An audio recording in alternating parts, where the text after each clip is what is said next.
Olá, senhores, boa noite. Bem-vindos a mais um encontro aí da série 4.0 em 40. Hoje num dia alternativo.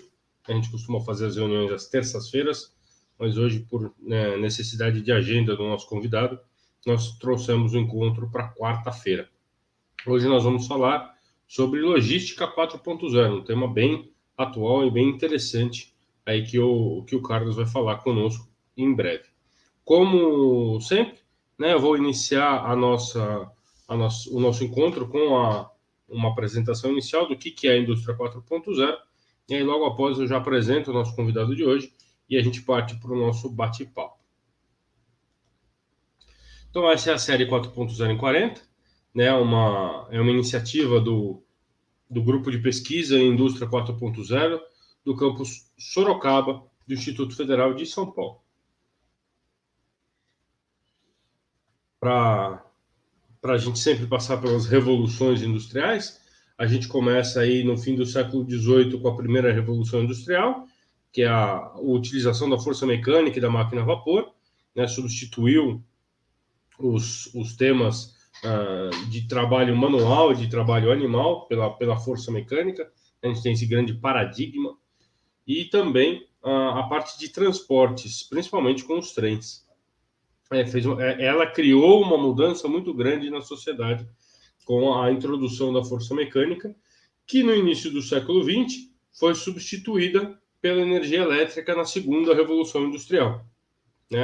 A gente troca a força mecânica da primeira revolução pela energia elétrica da segunda e principalmente com a produção em massa e com a administração científica.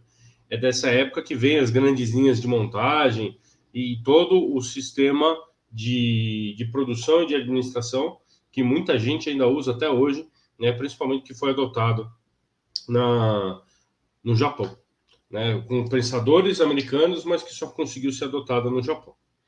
No final aí dos anos 60, 1960, a gente tem a terceira revolução industrial, que é quando a gente substitui a eletricidade pela eletrônica. A gente começa a ter tanto a parte dos controladores lógicos programáveis, os CLPs ou PLCs, né, e a parte de TI, com Microsoft, com Apple, dentro do ambiente industrial, para aumentar a produtividade, para já pensar em customização, para já pensar em linhas de produção, e uma série de outros fatores, né, que trazem, de novo, um novo jeito da indústria trabalhar. Uma revolução que troca a forma com a qual a indústria produz. A indústria 4.0, que é o que nós estamos vivendo hoje, que é o que a gente chama de sistemas cyberfísicos, ela é caracterizada pela internet, muito mais do que qualquer outra coisa. E principalmente, se eu precisasse usar um termo para defini-la, eu usaria o termo de interconectividade. Nós estamos usando várias tecnologias que já existiam, né, que elas já existiam na nossa vida pessoal e na nossa vida profissional, só que nós estamos usando elas de uma maneira muito mais conectada uma com as outras para trazer novos resultados. E quando a gente fala em tecnologias, nós estamos falando de robôs autônomos, de simulação digital e gêmeos digitais, de integração tanto vertical como horizontal nas indústrias e nas cadeias produtivas, que inclusive é um dos grandes temas que nós vamos falar aqui, né, de logística. A gente está falando da parte de tecnologia de informação propriamente dita, que você tem internet das coisas, IoT, ou o IIoT, que é a internet industrial das coisas, com a parte de cibersegurança, que já foi tema, inclusive, de palestra nossa aqui, com nuvem e Big Data. A gente tem a parte de manufatura aditiva, de realidade aumentada, várias tecnologias que já existiam, tá? Mas que não eram aplicadas desta forma, né? Ou com o advento da indústria 4.0 tiveram um avanço muito grande. Vale lembrar que a indústria 4.0 ela também está respondendo a anseios da nossa sociedade, ao contrário do que aconteceram nas anteriores, de uma sociedade mais limpa, uma sociedade que produz menos resíduos. A indústria está se adaptando, né? Não existe mais aquela bravata de Ford, você pode comprar qualquer carro contanto que seja na cor preta, né? E a produção era empurrada, você produzia os carros empurrava isso para a população. Hoje nós estamos numa realidade totalmente diferenciada disso. E onde a gente vai usar tudo isso? Né? Onde que a gente vai aplicar essas tecnologias? A gente vai aplicar isso em um chão de fábrica. Aí estão algumas aplicações possíveis.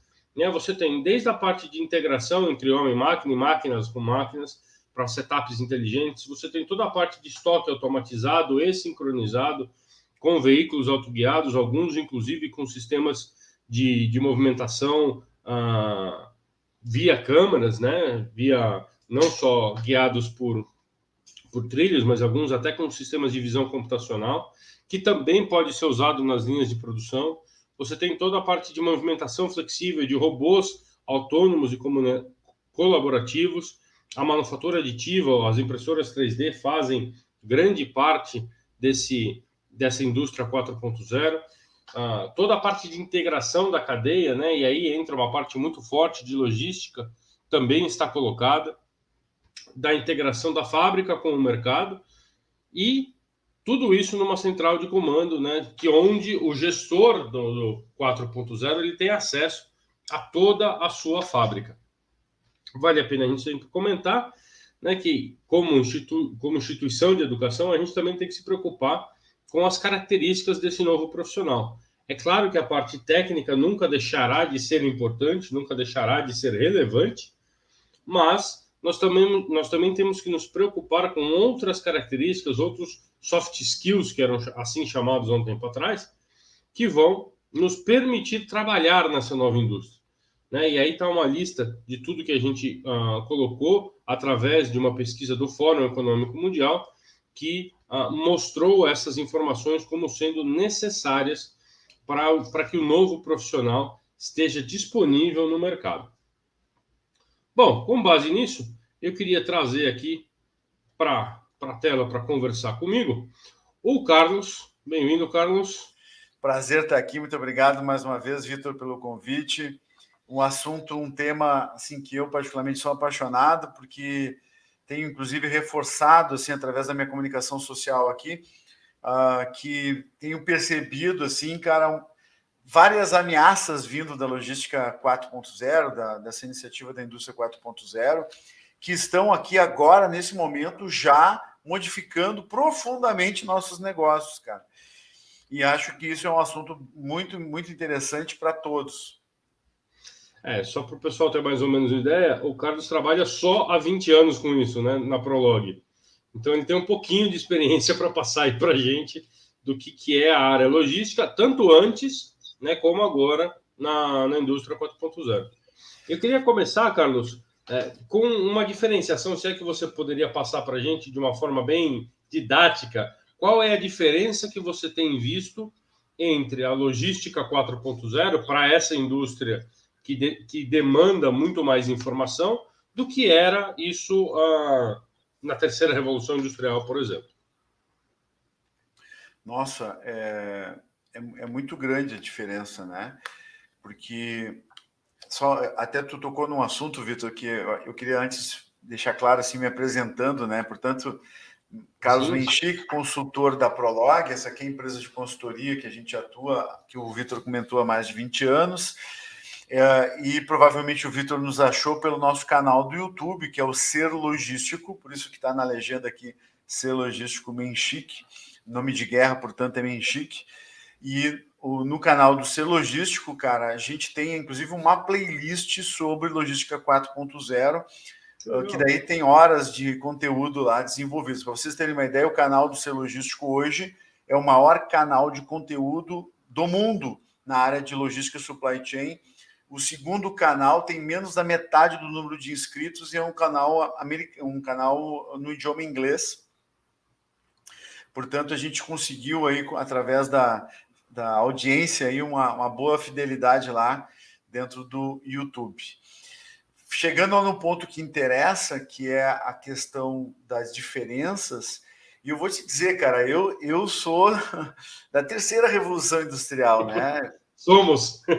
Então, eu nasci analógico e de lá para cá tenho buscado muito me atualizar nisso, porque é o meu trabalho, e nos tempos áureos, assim, digamos, quando a gente ainda tinha possibilidade de viajar, eu ia cheguei aí num ano 3 vezes aos Estados Unidos para acompanhar as feiras, acompanhar algumas visitas técnicas, algumas fábricas que a gente consegue as visitas, né? E poder enxergar isso que nós estamos falando aqui um pouco na prática, assim, né?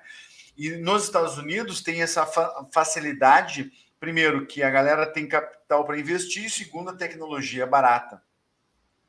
Então, junto essas duas coisas, quando a gente está falando de indústria 4.0 e logística 4.0, cara, lá é inacreditável o que tem sobre isso. Então, não é na China que tu vai encontrar isso, porque na China ainda existe mão de obra abundante. Eu já fui à China, sei lá, umas 6, 7 vezes, e tu vê, assim, os caras ainda privilegiando mão de obra. Tem diminuído isso ao longo do tempo, cada vez que o cara vai lá é nítido que diminui isso, mas eu já fui lá, tipo, há 7, 8 anos atrás, onde os alojamentos nas fábricas estavam... O alojamento dos funcionários é dentro da fábrica, cara.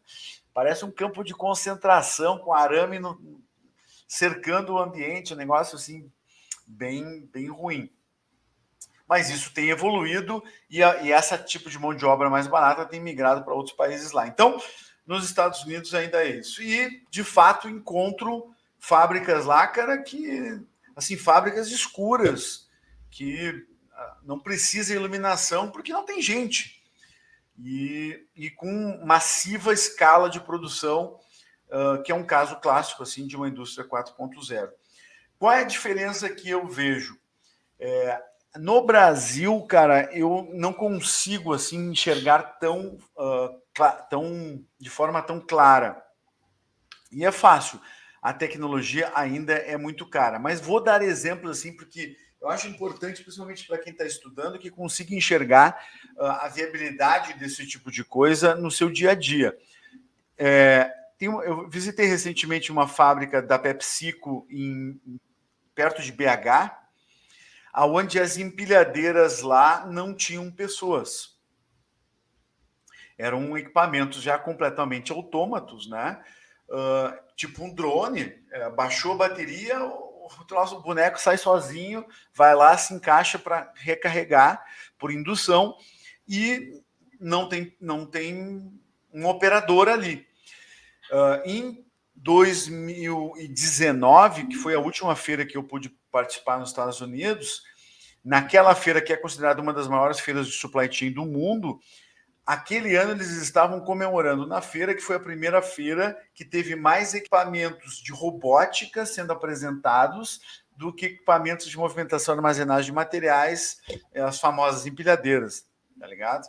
Então, claramente, assim, eu vou destacar um pouco mais essas características. Claramente, a robótica, a automação, a virtualização se tornando uma realidade num ambiente 5G. Nos Estados Unidos não é 5G ainda, então projetos como esse são construídos estruturas para trabalhar em 5G privadas, né? Da rede, até por questão de confidencialidade de dados, etc. Mas eu já vi isso funcionando e funcionando muito bem. Na tua introdução, tu fez um comentário, né? E que é a grande tendência, assim, que inclusive está vindo isso da Tesla, que esses equipamentos de movimentação automatizados, eles não utilizem roteiros ou programas ou lasers pré-programados, que ele use, sim, as câmeras. Eu acho que tu tocou nesse assunto na tua introdução. Sistemas de visão, sim. Sistemas de visão computadorizada. Então, o que é isso? É a tecnologia que a Tesla está usando nos carros. Eu não sei se vocês estão acompanhando, sim, mas a Tesla é quem está disparando na frente aí, não na produção de veículos elétricos, porque eu acho que isso é chover no molhado, mas principalmente nos veículos autômatos.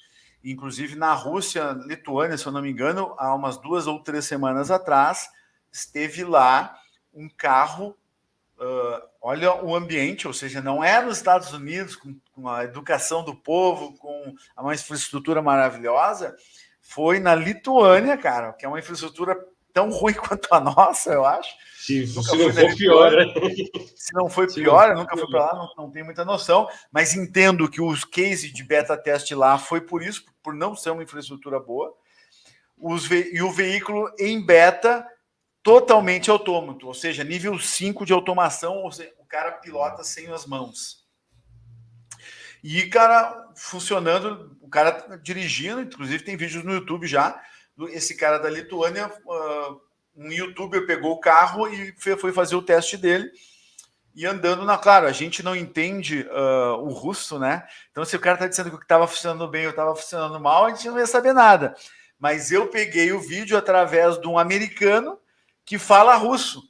E aí ele, em inglês, traduziu o russo lá e eu consegui entender o que estava rolando. Então. E, ou seja, nesse caso, a Tesla saltando na frente, é por isso que tem uma expectativa de valorização da empresa e tal. O Elon Musk não é por nada que ontem se tornou o homem mais rico do mundo, né? Superando aí o Bezos. E tudo isso, por quê? Por causa da possibilidade do carro ser autômato, aonde a ideia é obsoletar o Uber. Então, por que eu estou entrando nisso? Alguém vai te perguntando, mas, Benchique, o que isso tem a ver com a logística 4.0 ou a indústria 4.0? Cara, tem tudo a ver. Porque tu imagina o seguinte, se vocês entrarem lá no canal do Ser Logístico, vocês vão ver, por exemplo, o veículo elétrico, que é o projeto da Amazon, feito... Eles fizeram a maior... Vitor, a Amazon fez a maior compra da história da indústria automobilística do mundo. Eles chegaram para essa fabricante que está fazendo os carros da Amazon, não vou me lembrar o nome agora, não é um cara famoso, e eles contrataram os caras para projetar o carro de distribuição deles, e eles botaram um pedido de 100 mil veículos elétricos. Tá ligado? Imagina uma ordem de compra com 100 mil carros. A Amazon nos Estados Unidos é uma gigante, como, por exemplo, o que o Mercado Livre está fazendo aqui no Brasil, que revolucionou toda a parte logística deles durante a pandemia e está ganhando de lavada de todo mundo, né? Inclusive ganhando do Correio. Não precisa fazer muita força para ganhar do Correio, mas... Não, mas ganhando até de Amazon no Brasil, ganhando de muita gente, né? Os caras investiram pesado, eles entenderam que o valor agregado não estava no transporte, né? E sim nos centros de distribuição inteligentes, em fracionar isso aí e entender em algoritmos de inteligência artificial para entender que zona compra o quê, para deixar o produto mais perto do cliente, para ter uma entrega mais rápida. Eu li um estudo sobre esse caso do Mercado Livre e é um negócio, cara, é de dar orgulho de uma empresa nacional fazer um negócio desse para bater grande empresa americana. Pelo menos aqui no Brasil, os caras estão tendo de lavada. Mercado Livre não é nacional, né, Vitor? Não. O que eu estou implantado no território nacional. Realmente o Mercado Livre me assusta, assim, eu volta e meia posto alguma coisa no meu Instagram referente ao Mercado Livre, cara, porque eu fiquei impressionado com a rapidez que eles abandonaram os Correios. Porque o Correio estava sempre deixando os caras na mão, principalmente na época da pandemia, e eles, cara, em 10 meses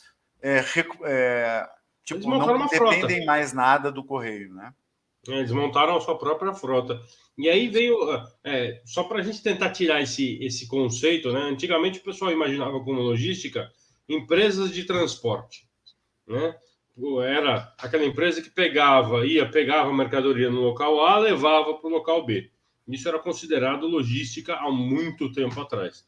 Hoje a gente já tem isso até dentro da própria fábrica. Você falou com a parte de robotização, de movimentos de AGVs, né? Que são esses veículos autoguiados, de levar o material do estoque para a produção, só o que precisa exatamente, né? E você tem outros problemas aí de linha e tudo mais que eu não vou nem entrar.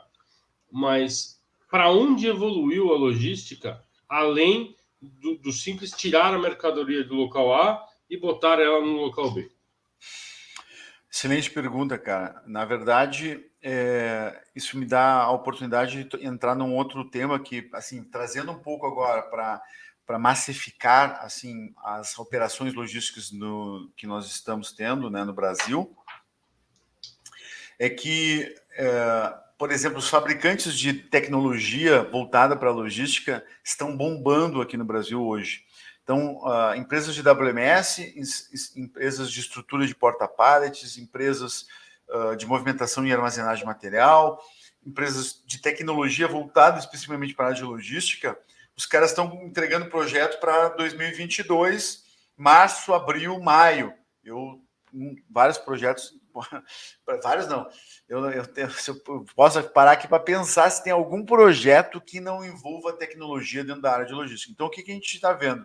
Primeiro, cara, não tem como falar sobre algum projeto de melhoria dentro da área de logística sem envolver a questão da tecnologia. E-commerce, é fácil de entender isso, né? E assim por diante. Então, eu vou te dizer, eu não me lembro na história da logística, eu atuo na logística há mais de 35 anos, eu não me lembro momento tão próspero para os seres logísticos como agora.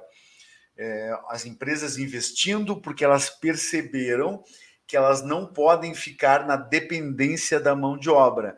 Então, essa mão de obra de repetição está sendo eliminada, está entrando uma mão de obra de inovação, que esta mão de obra de inovação agregue mais valor, trabalhando mais com a cabeça e menos com os braços. Então, eu entrei na logística, cara, batendo lata, literalmente. Claro, desenvolvi na minha carreira, fiz minha pós-graduação fora do Brasil, fiz meu mestrado, estudei pra caralho, mas o fato é que eu comecei na logística batendo lata. Eu trabalhava numa empresa carregava caminhão lá de tinta, cara, e aqueles troços pesados, fudidos. E aquela que eu imagina que era assim a minha visão, né? Aquela coisa tétrica do transporte, ali, distribuição física na época, nem transporte a gente não falava, distribuição física.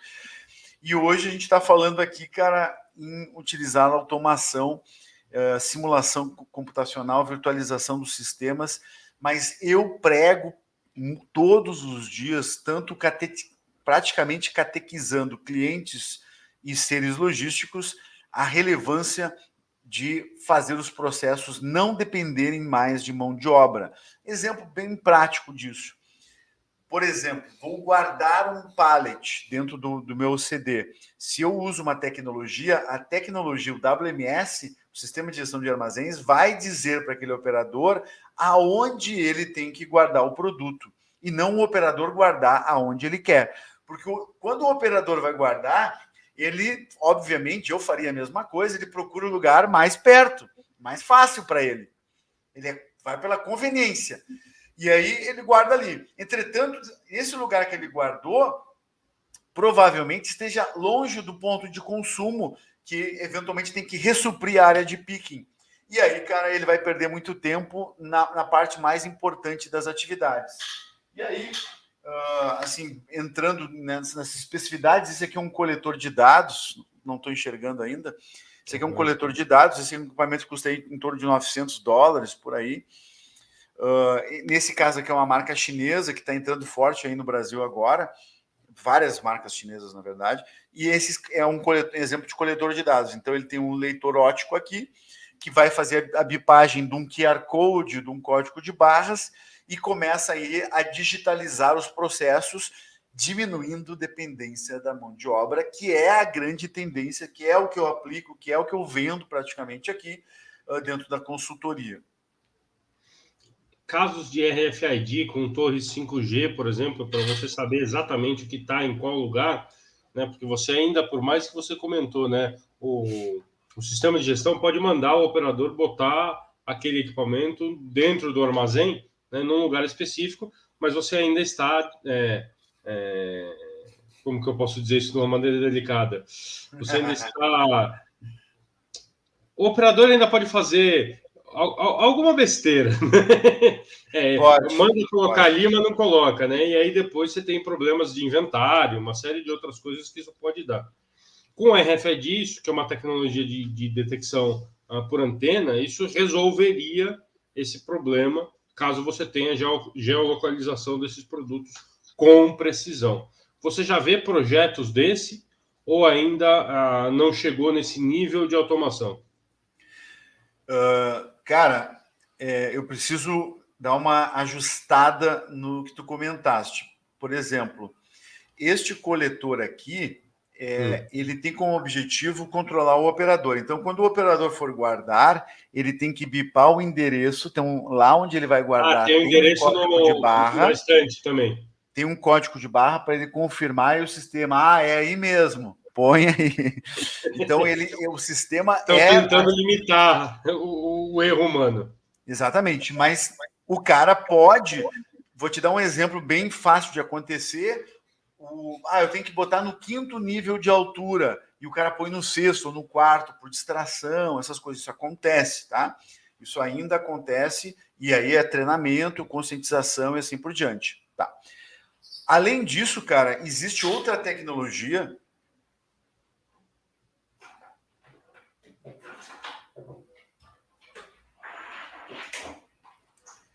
que é esta aqui.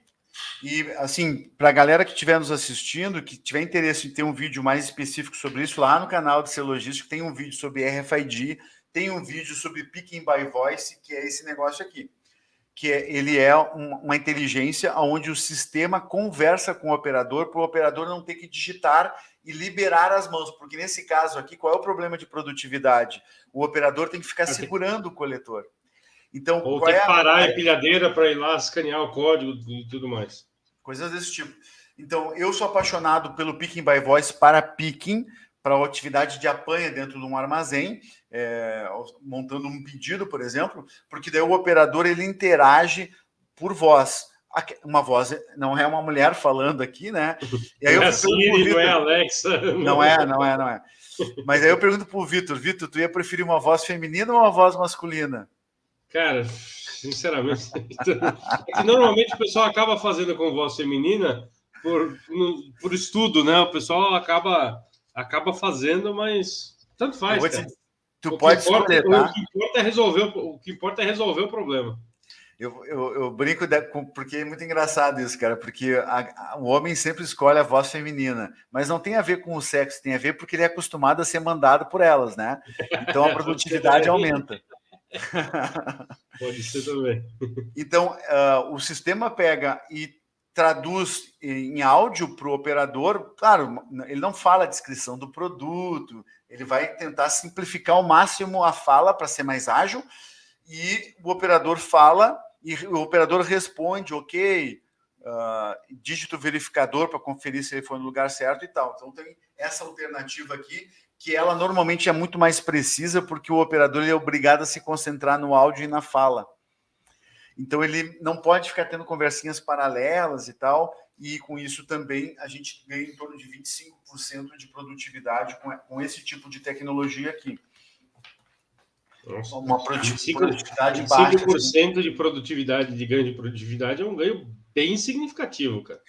Mas com a tecnologia de voz, cara, eu tenho vários casos aqui com, no mínimo, 25%. E em São Paulo, em Salto, por exemplo, um projeto que é recente que a gente entregou lá, a gente chegou a 40% de produtividade. 40% medido através de cronoanálise. Nossa, é muita coisa, né, cara? Então, é realmente a tecnologia entregando maior produtividade e por isso ela tem um payback estrondoso, assim, né? E aí, assim, entramos por esse lado, né? Falando do tipo de tecnologia, mas a tua pergunta era sobre o RFID.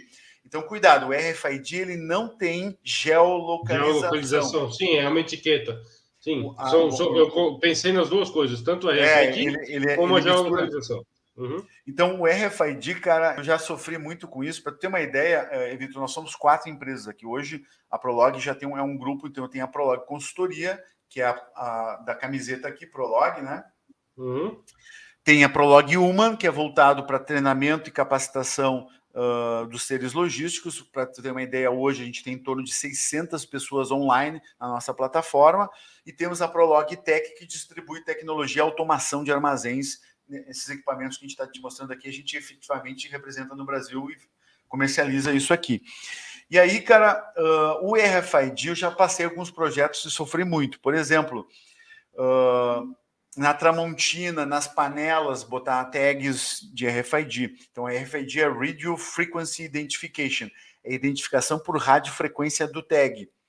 Eu até tenho aqui, desculpa, eu não preparei, está em outra sala aqui, mas eu tenho várias etiquetas de RFID para poderia mostrar para vocês aqui. Isso qualquer pesquisa no YouTube, você põe na etiqueta RFID, clica em imagem, vai vir um monte.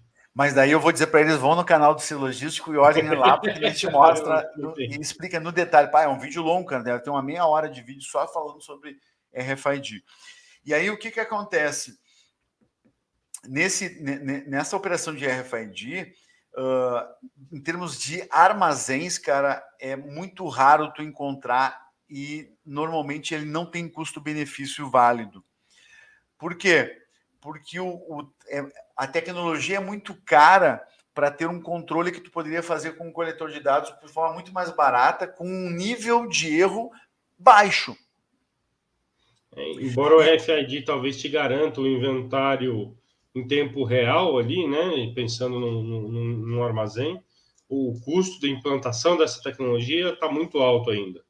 Principalmente se tu instalar ele só num CD, por exemplo.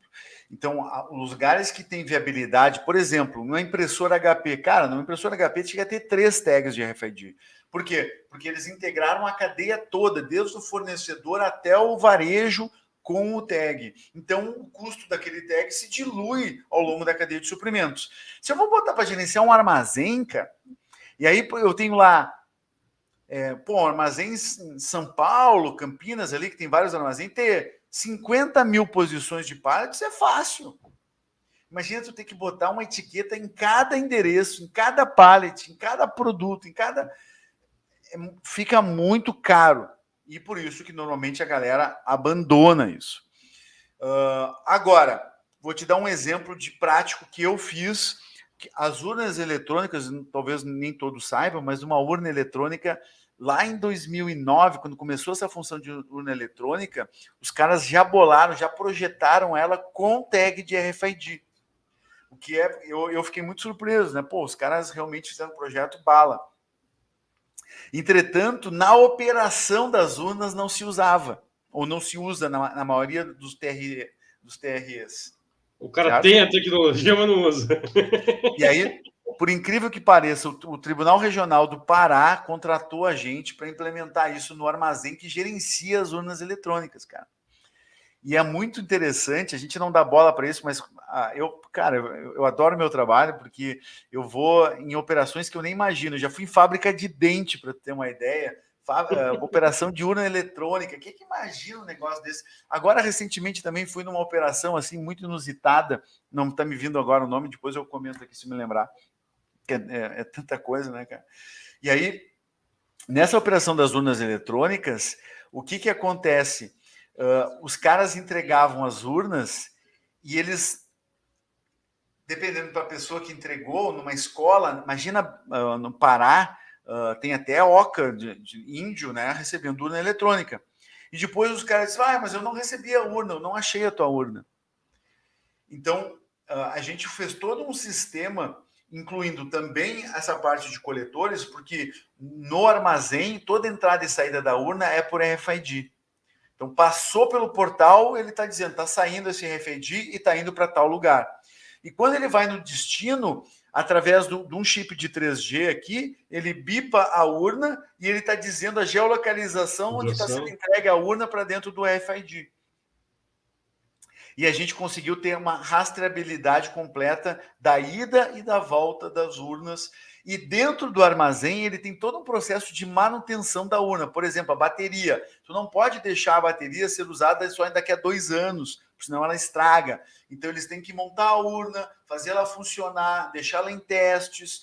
Então, tem um processo de manutenção interno que também tem que ser rastreado e criar um histórico. Eu tive que trocar um componente aqui. Então, tudo isso é registrado dentro do tag de RFID e, portanto, tem no sistema o histórico e a vida útil daquele equipamento. Isso é um exemplo. Então, aonde tem tido bastante sucesso na parte de RFID, tem sido nesses projetos aonde tem uma integração grande de cadeia, principalmente nos varejos de produtos de alto valor agregado. Tipo assim, tu tem lá uma calça de brinde de 200, 300 reais, vale a pena botar um tag numa calça. E aí, eventualmente, controla até o varejo ela, e principalmente porque qual é o problema no varejo? Fazer inventário das lojas é quase impossível, porque tem que fazer assim durante a noite, é muito caro, etc. E aí o inventário com RFID é muito simples. Um outro caso que eu conheço bem, que é o do Ibis, sabe a rede Ibis de hotéis? Sim, rede de hotel, sim. Eles fazem todo o controle patrimonial deles com RFID.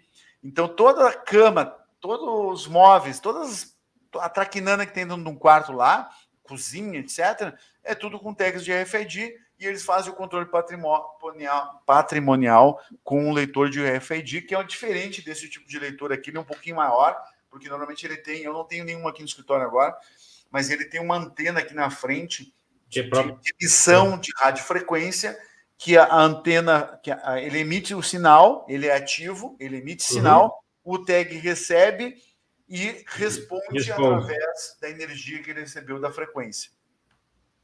E, portanto, é nesses casos que a gente tem visto. Na operação logística em si, não entendo que isso vá progredir muito. Para ter uma ideia, essa tecnologia veio do exército, na verdade, do exército americano, que era para controle de fogo amigo, né? Então, o avião americano, para não bombardear, ele manda um sinal de RFID. E aí, se o caminhão lá embaixo recebeu e devolveu, esse é amigo, não manda bala nessa. Não manda bala nessa.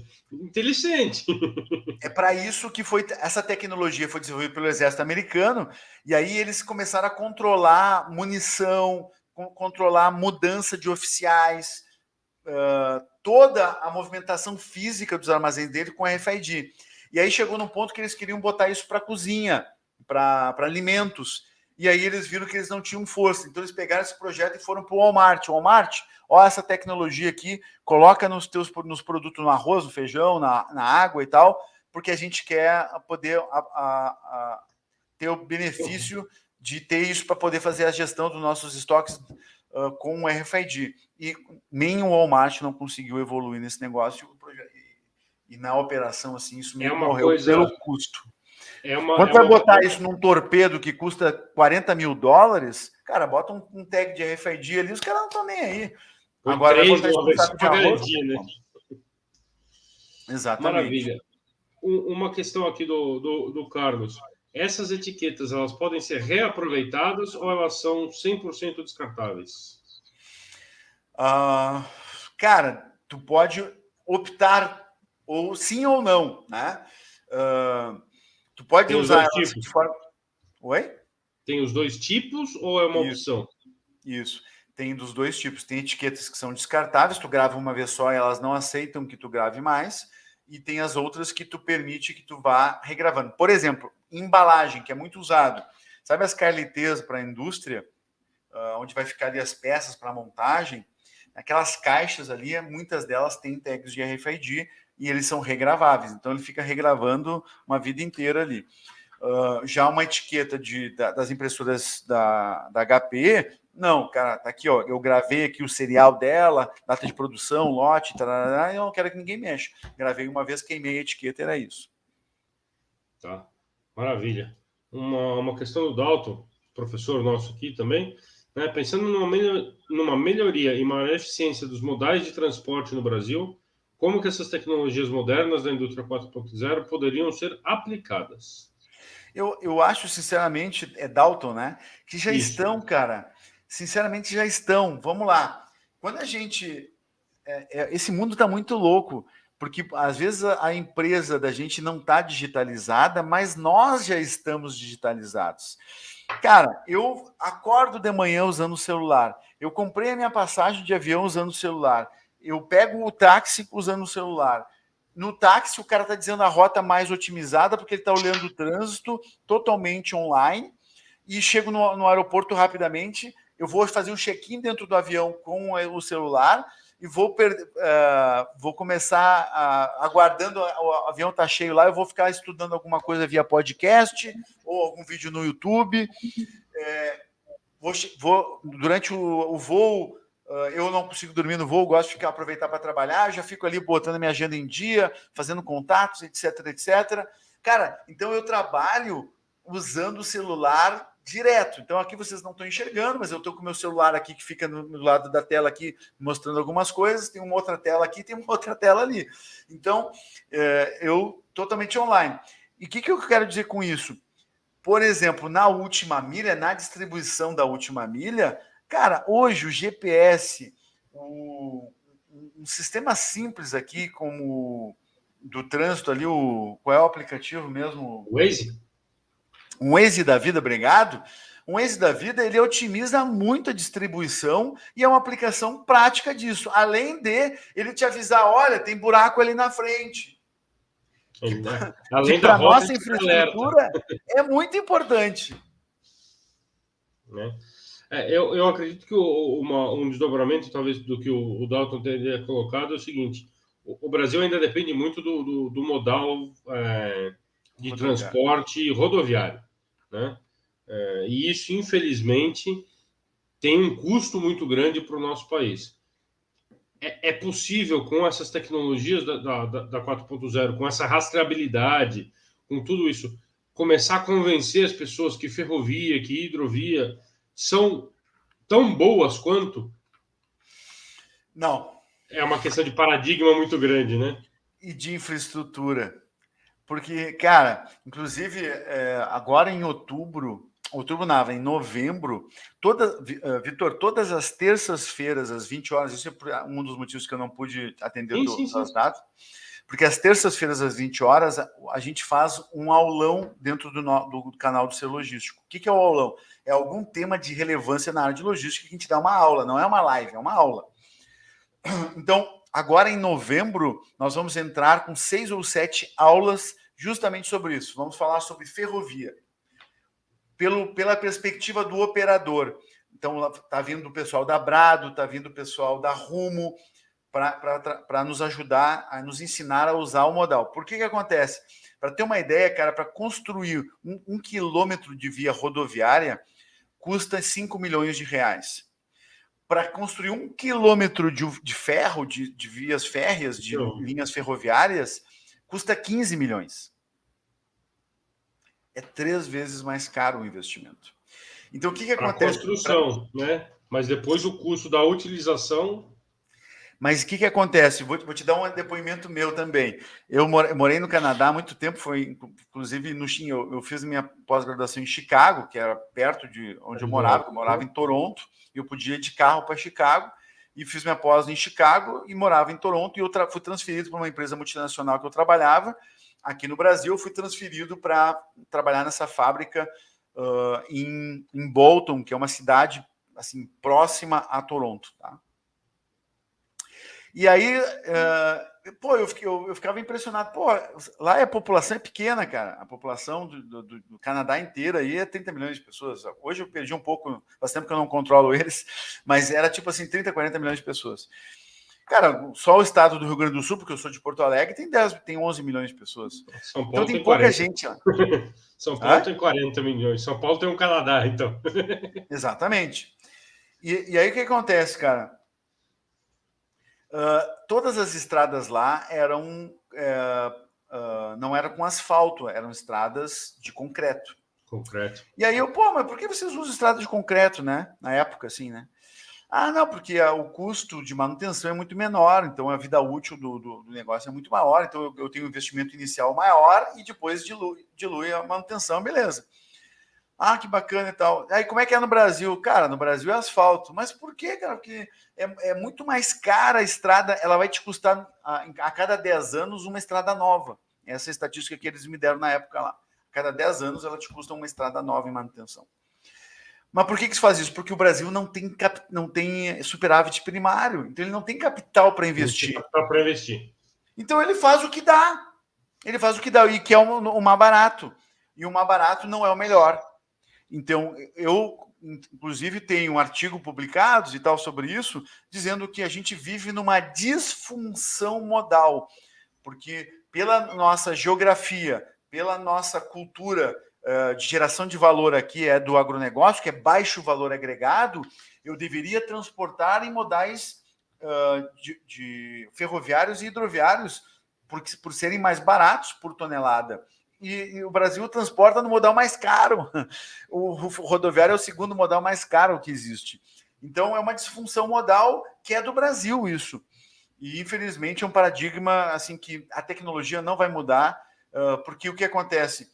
E eu vou te dizer, eu já fiz 2 ou 3 trabalhos governamentais de projetos assim, o que nós devemos fazer de infraestrutura logística no Brasil, papapá. Eu não fiz a nível Brasil, eu fiz a nível de Estado, e vou dizer para ti, nunca mais entro nesse negócio. Porque o dirigente, né, o governante, ele vai lá, contrata a empresa, vamos fazer o trabalho, a gente faz um trabalho de primeiro mundo e tal, e ele fica enrolando a gente durante 4 anos. Então, o que ele fez? Ele anuncia que vai fazer um trabalho, mas ninguém implementa. É só para poder dizer que fez. Para poder dizer que fez E alguma aí coisa. entra um governante novo, vamos fazer outro trabalho, porque isso já está desatualizado e assim ninguém precisa investir. Tá. Para mais uma questão aqui, agora, se existe alguma aplicação de otimização por inteligência, por IA, né, por inteligência artificial, comercialmente implantada, que vocês já tiveram contato. Opa, meu Deus! E aí, se você pudesse citar alguns casos, só para a gente encerrar. E eu, inclusive, ótima pergunta, muito obrigado pela oportunidade dessa pergunta, porque eu comecei até querendo falar sobre isso, porque é o que eu entendo que hoje está mudando muito as empresas como um todo. E acho que inteligência artificial, cara, é muito disruptivo. Para vocês terem uma ideia, e é interessante aí que vocês fiquem ligados nisso, até se vocês quiserem, eu posso botar o link aqui para vocês depois, ou o próprio Vitor depois dá o link para vocês. Eu acompanho, como eu morei nos Estados Unidos, né, então eu tinha uma vida financeira lá e tal, e lá todo mundo investe na bolsa. Eu, desde muito cedo, comecei a olhar esse mercado financeiro e me educar financeiramente e investir na bolsa americana. E lá nos Estados Unidos tem uma mulher, que é a Catherine Woods.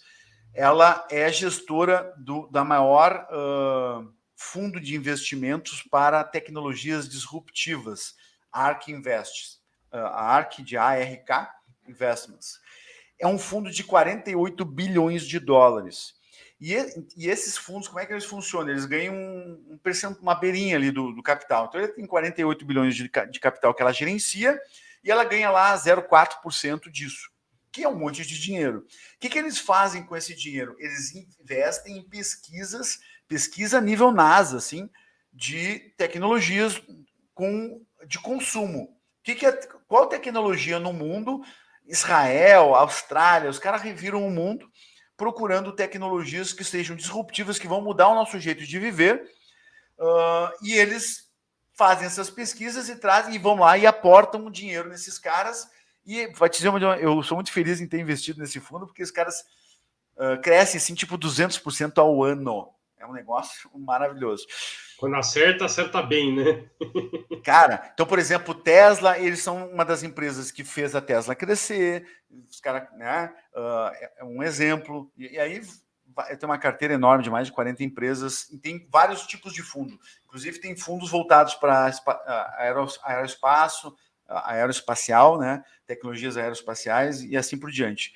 E eu estudo isso e eles criam um reporte. Eu falei toda essa história para chegar aqui. Que eles têm um reporte que são os big ideas que a ARK Investment está acreditando e eles botam para alguns sócios que fazem parte desse negócio. E eu recebo esse relatório e eu estudo esse relatório e eu, inclusive, boto no meu Telegram. Para ter uma ideia, Vitor, no meu Telegram tem mais de 7 mil pessoas nos acompanhando. E lá, eu postei lá no Telegram esse relatório para a galera, para dividir com bastante gente.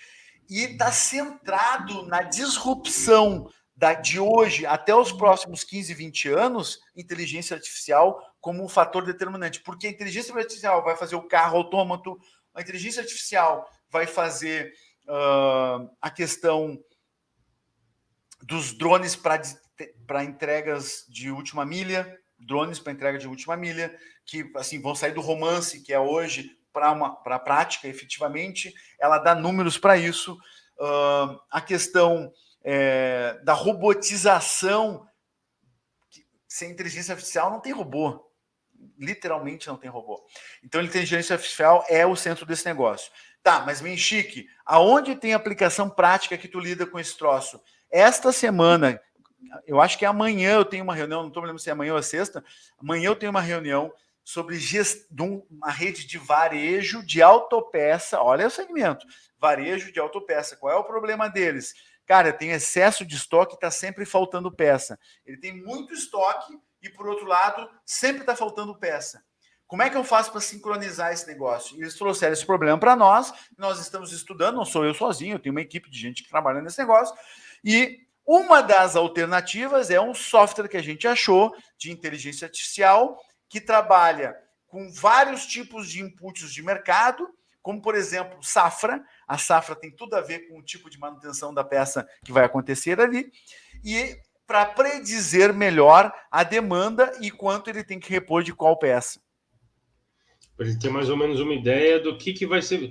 É um algoritmo preditivo, digamos assim, para orientar a produção dele para o que vai ser utilizado. Não é produção, para gestão do estoque, no caso é um distribuidor. Ele é distribuidor. Basicamente, gestão de estoque. Tem um outro caso, rede de varejo, tá? O problema que veio para nós, preciso expandir a minha rede e eu tenho estoque nas minhas lojas e as lojas são muito caras o metro quadrado e tal. O que a gente faz? Cara, vamos fazer um centro de distribuição para abastecer as tuas lojas e eliminar o estoque das tuas lojas, só deixar na gôndola. Beleza. Tá, mas como é que eu vou fazer a reposição? É um projeto bem complicado, eu vou tentar falar aqui em 5 minutos. Inclusive, esse case também tem vídeo no canal do Ser Logístico. E aí,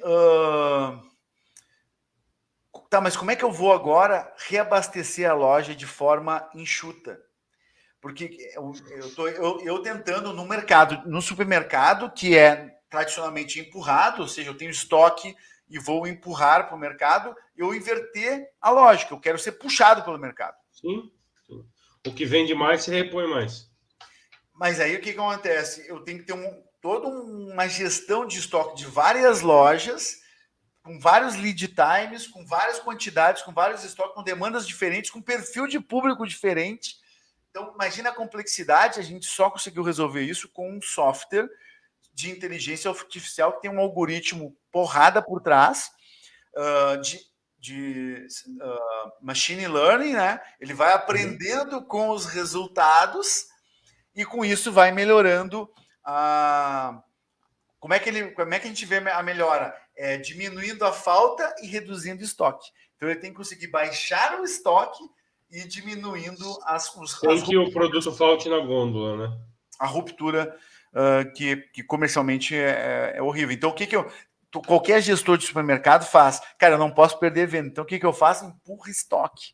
Ele estufa a loja de estoque. Só que ele começa a perder em validade, ele começa a perder em obsolescência, ele começa a perder em avaria, sabe?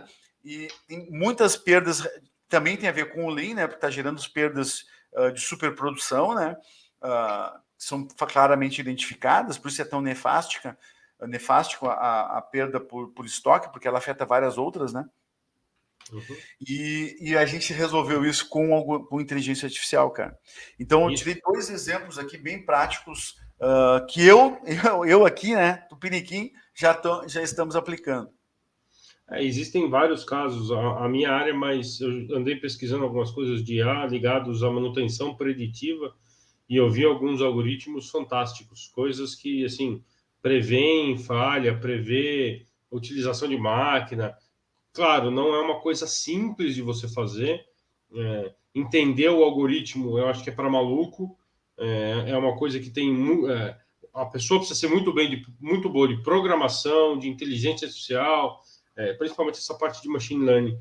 Mas já existem soluções comerciais meio que prontas, é o que você está comentando, né? Tem o software ali que você, claro, você faz uma personalização para o teu caso, né? Mas que já consegue aplicar isso. Esses softwares nacionais ou esses softwares vindos de fora? Não, esses que eu dei aqui é coisa nossa aqui, tá? Se a gente quiser falar do que está acontecendo nos Estados Unidos, e essa empresa eu sou sócio, que chama-se Palantir, é uma empresa só de inteligência artificial voltada para o negócio. Então, por exemplo, o Serviço Secreto americano contrata eles para ajudar a predizer ataques terroristas. Os caras cuidam da segurança nacional com algoritmos de inteligência artificial. Porque existem alguns precursores. Existe uma... Só Vitor, desculpa te interromper, mas porque está vinculado com o que tu acabou de falar, que é o seguinte. Aí alguém vai dizer, mas então eles só aplicam nisso. Não. O que acontece? A Boeing agora fechou contrato com eles, estou muito feliz com isso, por sinal, fechou contrato com eles, porque o que acontece? Eles estão usando, eles botaram vários outros sensores dentro de um avião, e qual é o dilema? Qual era o problema, qual era a dor que tinha que resolver? O custo do combustível. O custo do voo. Então, o que acontece? Não sei se todo mundo está acostumado com o voo, mas o que é importante? O avião, para voar, ele precisa de combustível. Então, mas não é que nem carro que tu vai lá e enche o tanque, porque encher o tanque é muito peso. Se põe mais peso, gasta mais combustível. Então, eles têm que sempre fazer um cálculo, quanto é que eu preciso de combustível para chegar de Porto Alegre a São Paulo? E eles vão lá e botam isso, mais um coeficiente de segurança. E o coeficiente de segurança é perda. Então, o algoritmo que eles estão criando lá com inteligência artificial, usando vários outros sensores, cara, qual é o peso das malas? Qual é o peso das pessoas? Quanto é que eu tenho que botar de combustível? Como é que está o vento? O vento está a favor, está de cauda? Tcharará. Claro, eles não ensinam isso, mas eles dão uma barbada. Esse monte de informações e o algoritmo diz, cara, tem que botar 22 toneladas de combustível. Bom, com segurança. E ele também está usando na manutenção das aeronaves essa tecnologia de inteligência artificial para diminuir o custo de manutenção sem correr risco. Essa parte de IA é uma parte que a gente entra muito em Big Data também, que tem uma série de problemas ainda ligados à segurança de informação. Nós temos problemas, inclusive, de legislação no país com relação a isso. É uma área que interessa muito, mas ainda está engatinhando, se é que eu posso dizer assim, do ponto de vista legal, porque tem muita gente que tem medo disso ainda, tem medo de ficar compartilhando informação, tem medo porque o Facebook sabe o que você sabe, a Amazon sabe mais do que você. A gente tem casos relatados no passado que a rede de supermercado sabia mais do que o pai, o que a filha estava consumindo, e levava, olha, esse histórico de compras indica que a sua filha está grávida, porque o que ela está comprando, todas as pessoas que ficam grávidas compram isso aqui, tipo, parabéns, vovô, né? E o cara recebe aquele negócio, mas como assim? O supermercado sabe que eu sou você avô e minha filha não me contou ainda. Claro, existem algumas questões éticas aí, né? Mas eu acho que é importante, eu acho que o que fica mais legal é entender que a parte logística está usando todas essas tecnologias de 4.0, está usando IA, está usando rastreabilidade, está integrando, eu acho que o principal termo é esse, né? Está integrando toda a indústria e tirando o trabalho manual, né, o trabalho braçal, para transformar ele em trabalho intelectual. Isso que eu acho que é o mais importante, que fica aí para quem nos assistiu nessa quase hora aí já de conversa. Queria deixar para os teus comentários finais, Carlos. Querido, mais uma vez, obrigado pela oportunidade. Gostaria de convidar os teus alunos maravilhosos aí a se inscreverem no canal do Ser Logístico, nos apoiarem lá com sua visualização, com seu like. Nós estamos no Instagram com @serlogístico_oficial. E o Telegram, que depois o professor pode dar até vou botar aqui no chat, professor, de repente tu consegue compartilhar com o pessoal, que talvez eles queiram ver um pouquinho esse trabalho aí que eu comentei aí, para a galera, e ali já também chega a todas as nossas redes aí como uma forma de integrar. Vou botar no privado aqui. Aí eu coloco ali. Eu copio para a galera. E geral. Isso. A mensagem, cara, que eu gostaria de dar para vocês é o seguinte. Hoje, inovação... Esse é o nosso Telegram. Inovação é absolutamente tudo.